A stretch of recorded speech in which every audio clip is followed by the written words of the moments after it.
Hi friends, my name is Angraj, Gajraja medical college Gwalior. दोस्तों, आज अपन बात करेंगे फ़ीस स्ट्रक्चर के बारे में कि प्राइवेट मेडिकल कॉलेज की फ़ीस स्ट्रक्चर क्या है, कि कहाँ पर कितनी, कौन से कॉलेज में कितनी फ़ीस है, जो मिसलिनियस फ़ीस है और AFRC फ़ीस और जो MPPURC फ़ीस, जो एडमिशन फ़ी रेगुलेटरी कमेटी और जो जो मध्य प्रदेश का जो PRC जो कमेटी रहती है और जो डेवलपमेंट फ़ी और ऑल अदर मिसलिनियस फ़ीस है, उसके बारे में अपन बात करेंगे कि कितनी क्या फ़ीस है और किन कैटेगरीज़ को कितनी फ़ीस देनी रहती है, उसके बारे में अपन बात करेंगे।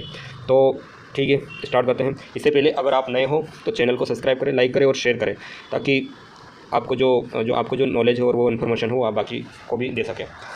तो आइए बात करते हैं कि जो फ़ीस स्ट्रक्चर है वो किस प्रकार से है। अपन देखेंगे OBC, ST और SC का, और जो मेधावी है, जो कैंडिडेट एलिजिबल है मेधावी के लिए, और जो जन कल्याण योजना के लिए जो एलिजिबल है उनके बारे में अपन बात करेंगे कि कितनी फ़ीस देनी रहेगी, किसको फ़ीस नहीं देनी रहेगी, किनकी फुल स्कॉलरशिप आएगी, पूरा स्कॉलरशिप बेस पे होगा, जिनको कितनी क्वेश्चन मनी देनी होगी प्राइवेट में मेडिकल कॉलेज में, तो उसके बारे में अपन बात करेंगे। तो आइए अपन देखते हैं दोस्तों।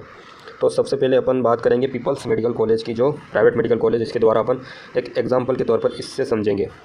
तो जो पीपल मेडिकल कॉलेज की जो फ़ीस है, टोटल फ़ी जो एनुअल ट्यूशन फ़ी, जिसको अपन जो एनुअल जो वार्षिक ट्यूशन फ़ी जो कॉलेज की रहती है वो, तो उसकी जो एनुअल ट्यूशन फ़ी है वो 13,64,000 है। तो ये है किसी peoples college of medical science और भोपाल, ठीक है। तो 13,64,000, और इसकी जो मिसलिनियस फ़ीस है वो 2,41,000, 2,41,000, ठीक है दोस्तों। तो ये इसकी मिसलिनियस फ़ीस है। तो इसकी मिसलिनियस फ़ीस है। अब इसमें कैंडिडेट को देना कितना होगा, कितना अमाउंट देना होगा, वो चीज़ें अपन समझेंगे। वन टाइम जो क्वेश्चन मनी रहती है, जो रिफंडेबल रहती है, कब रिफंड होती है, जो अपना MBBS कंप्लीट होने के बाद जो रिफंड होती है, वो उसके बाद रिफंड मतलब अपन रिफंड कर सकते हैं। तो टोटल फ़ीस इसकी हो गई अपन, जैसे कि मिसलिनियस फ़ीस मिला के 16,05,000, ठीक है। तो ये इसकी टोटल फ़ीस हो गई। अब अपन देखेंगे कि मेधावी वालों को कितनी स्कॉलरशिप मिली। अब जैसे कैंडिडेट एलिजिबल मेधावी है, तो आपको मैं बताता हूँ, जैसे कि मेधावी है, ठीक है। तो ये अपन बात करते हैं मेधावी मेधावी में कितनी क्या है, मेधावी फ़ीस अपन देख रहे हैं। ये देखो, पीपल्स की जो फ़ीस है, ये जो मैं अभी बता रहा था कि 13,64,000, और जो वो फ़ीस है, जो मिसलिनियस फ़ीस है, वो 2,41,000। तो टोटल मिला के इनको फ़ीस कितनी देनी रहती है पीपल्स वालों को। टोटल जो फ़ीस देनी रहती है वो देनी रहती है 16,30,000, ठीक है। ये ठीक है दोस्तों। तो इस प्रकार से अपन समझेंगे कि किस प्रकार से क्या स्ट्रक्चर इसका है, कितनी फ़ीस इसको देनी रहेगी, नहीं देनी रहेगी। अब अपन बात करेंगे जो जन कल्याण योजना है। तो जन कल्याण योजना है, जो स्टूडेंट जन कल्याण योजना और जो मेधावी में है, उनको अलग से मिसलिनियस फ़ीस देनी नहीं पड़ेगी। जी हाँ दोस्तों, जो मेधावी से, एक बार और सुनना, जो मेधावी से हैं और जो जन कल्याण से हैं, जन कल्याण योजना का जो फ़ायदा, और जो उधर से जो चंबल योजना है वो का फ़ायदा ले रहे हैं, उनको अलग से फ़ीस नहीं देनी होगी। उनको मिसलिनियस फ़ीस भी गवर्नमेंट स्कॉलरशिप के रूप में फुल स्कॉलरशिप उनकी आएगी, जो मेधावी में है और जो जन कल्याण से, चाहे वो फिर मेधावी वाला जनरल, SC, ST, OBC क्यों ना हो, और जो जन कल्याण में है जो ST, OBC और जनरल क्यों ना हो, तो दोनों के लिए वो चीज़ें, मतलब दोनों चीज़ों के लिए, चारों चीज़ों में वो चीज़ें एलिजिबल होंगे, ठीक है दोस्तों। और अब जो मेन और महत्वपूर्ण इन्फॉर्मेशन है वो है पोस्ट मैट्रिक। तो पोस्ट मैट्रिक में अपन, अगर पोस्ट मैट्रिक में जाते हैं दोस्तों, ठीक है दोस्तों, पोस्ट मैट्रिक में यहाँ मैं अपन को तुमको बताऊँगा, जैसे कि ये है पोस्ट मैट्रिक, ठीक है। तो ये पोस्ट मैट्रिक में अपन जा रहे हैं। पोस्ट मैट्रिक, ये पोस्ट मैट्रिक में आप ये OBC का जो जनरल रिजर्व इसमें देखेंगे तो आपको पता लग जाएगा कि कितने क्या है। ये देखें, मैं आपको बता रहा हूँ,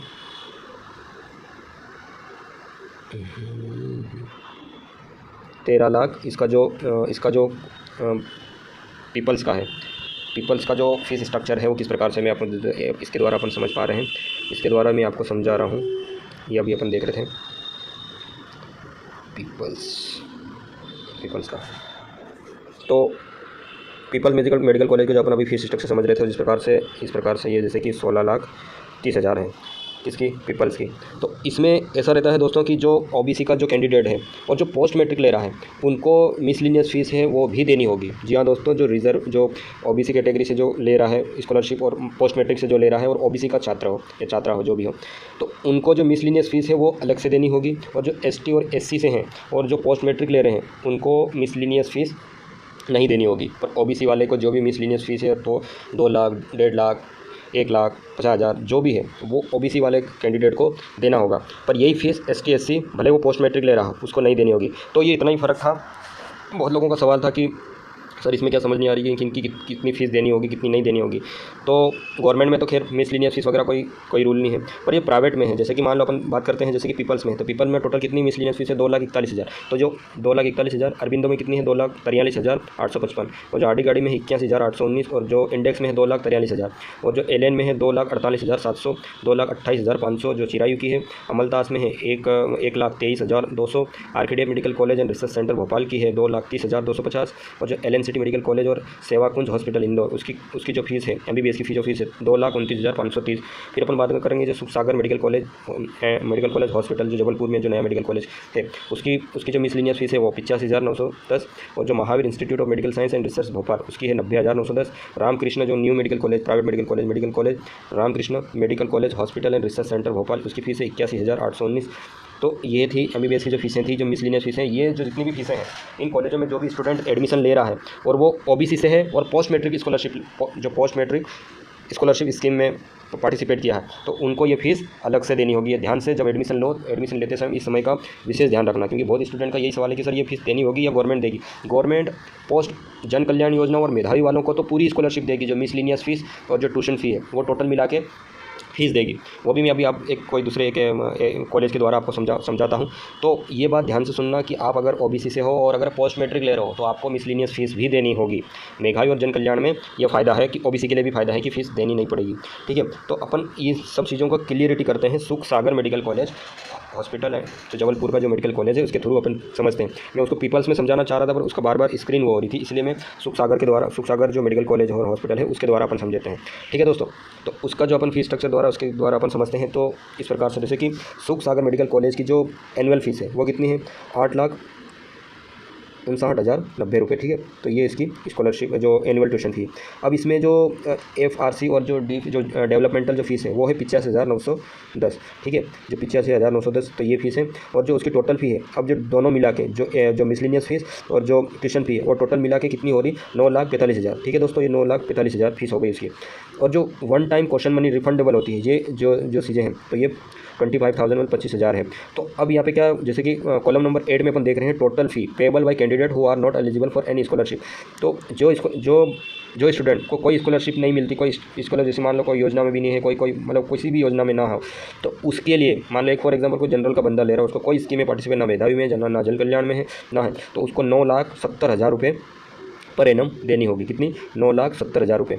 ठीक है, ये फ़ीस देनी होगी। और जो स्टूडेंट एलिजिबल हैं, मान लो मेधावी में है, तो मेधावी में जो हो गया यहाँ पे टोटल फ़ी कितनी थी, 9,45,000। यहाँ अपन स्कॉलरशिप अमाउंट देखना जो मेधावी की स्कीम के थ्रू है उनकी कितनी हो रही, 9,45,000। उनको पूरा अमाउंट मिसलिनियस फीस और ट्यूशन फी दोनों मिला के 9,45,000 यहाँ पे हो रहे थे, जो कि कैंडिडेट को देना टोटल फीस देनी थी।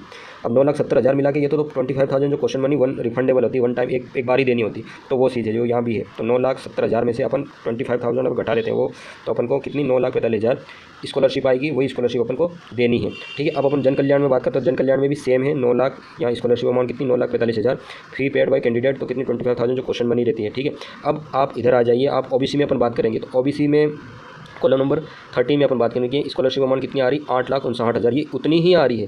ठीक है, ये उतनी ही आ रही है जितनी यहाँ पे एनुअल फीस थी। ये देखो आप, मैं बोला जहाँ पे बना रहा हूँ ये चीज़ें।